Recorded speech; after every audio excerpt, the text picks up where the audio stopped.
안녕하세요. 예수비전 선교회 안희한 목사입니다. 최근에 저희 교회 청년 둘이 결혼식을 했습니다.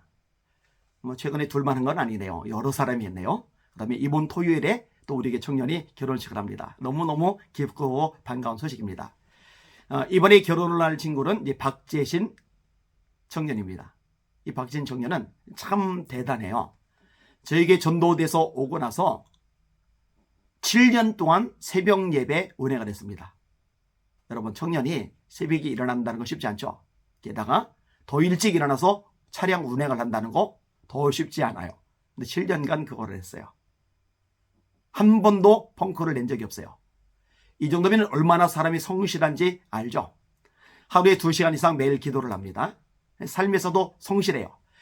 교회 컴퓨터가 고장났다, 이 박재신 군이 다 고쳐나가는 거예요. 전등 같은 거 갈아 끼는 거 다 하는 거예요.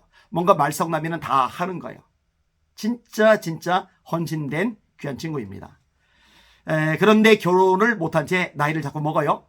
사실은 이제 좋아하던 따르던 여자들이 좀 있었는데 본인이 찬 거예요. 차내고 나서 그 다음부터 이제 나이를 먹어가면서 이제 40대가 돼버린 거예요.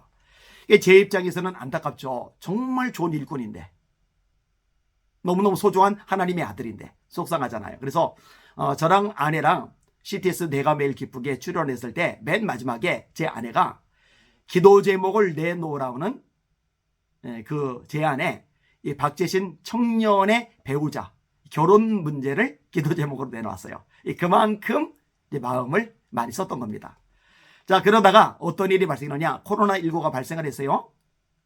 정부의 압박에 눌려가지고 교회들이 자꾸 예배를 내놓는 거예요. 근데 예배 목숨을 거는 젊은 청년, 여자 청년이 예배를 사모해서 저희 교회를 찾아오게 되었어요.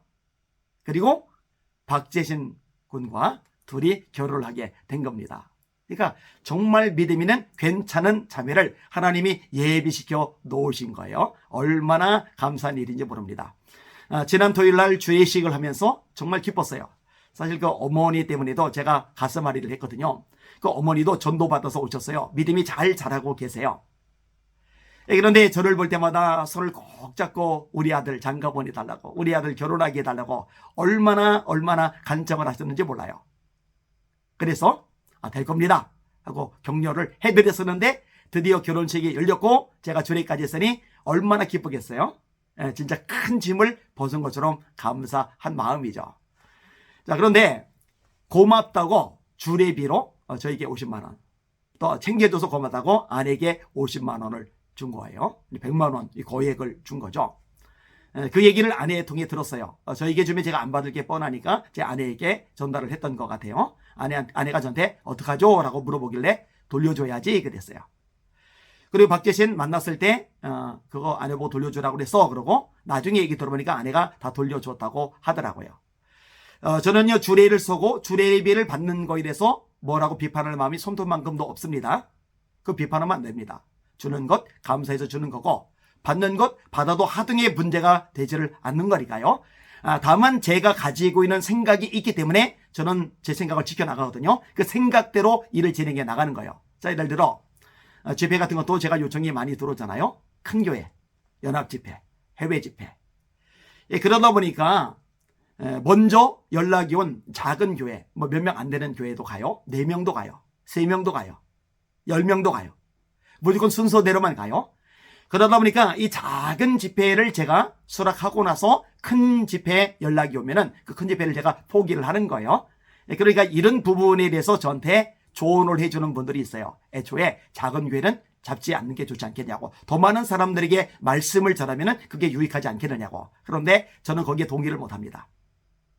예수님이 12제자 데리고 13명이 한 사람을 만나러 바다를 건너가세요. 그게 누구예요? 귀신 들린 사람, 거라사의 광인, 무덤 사이 거치하는 사람, 돌로 자기 몸을 상하는 사람, 밤낮 소리를 지르는 사람, 쇠사슬도 끊어버리는 사람, 동네 사람들이 겁먹고 아무도 그 곁으로 지나가지 못하는 사람, 그 한 사람을 위해서 13사람이 이동을 하는 거예요. 귀신을 쫓아내요. 그 사람이 멀쩡해져요. 다시 바다를 건너가요. 13명이 한 명을 위해서 간다? 이게 예수님이 일하시는 방식이거든요. 경제성의 원리에 의해서 예수님은 일하잖아요. 한 영혼의 가치를 놓고 일하세요. 예수님의 종된 죄가 감히 예수님의 본을 따르지 않고 큰 거 사이즈를 찾기 시작한다? 그러면 그런 죄요 타락이라고 생각하기 때문에 하나님 앞에 약속을 드린 거예요. 하나님 절대로 숫자 노름하지 않겠습니다. 무조건 연락 오는 순서대로 가겠습니다. 그래서 그렇게 가는 거예요. 이 주례도 마찬가지 맥락입니다. 제가 목회를 해요. 교회에서 사례비를 받잖아요. 그리고 우리 교회 성도 주례를 해주는 거잖아요. 그러면은 굳이 주례비까지 받아야 되나? 내 양떼인데. 그래서 하나님 이거는 제가 앞으로 안 받겠습니다. 약속을 드렸고 약속을 드린 대로 진행을 하는 거예요. 조금 더 전에 한 형제, 고인철 형제, 양현정 자매, 요 두 사람이 또 결혼식을 했는데 너무너무 귀한 하나님의 사람들입니다. 남편도 귀하고 아내도 귀하고 말씀대로 살려고 발버둥을 쳐요. 진짜 하나님 앞에 자기 전 존재를 쏟아부어요. 이 결혼식 역시 주례를 했거든요. 그때도 역시 주례비를 받지 않았습니다.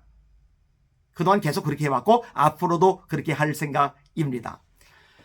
사실 저하고 돈이 아쉽지 않겠습니까? 솔직히 말씀드릴게요. 저도 돈 좋습니다. 돈이 많이 들어오면 그만큼 많이 쓸 수가 있어요. 제가 활동하는데 보탬이 많이 됩니다. 그렇지만 돈이 우선순위가 되면은 제가 망가지게 된다는 거, 타락하게 된다는 거, 그리고 하나님께 버림받게 된다는 거, 이게 뚜렷해요. 그리고 하나님 앞에서 약속한 것이라면은 하나님 앞에서 제가 제 입술로 말을 꺼낸 것이라면 그런 어떤 불리한 환경이 되더라도 어떤 아쉬운 상황이 되더라도 꼭 지켜야 된다.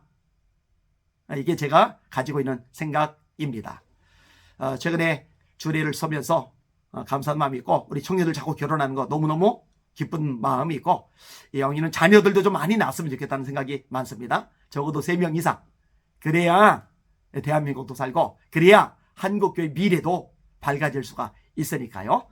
생육하고 번성하는 하나님의 말씀대로 자녀들 많이 낳고 믿음의 자녀들로 잘 키워나가는 우리 청년들 그리고 새신랑 새신부들 다 되었으면 좋겠습니다.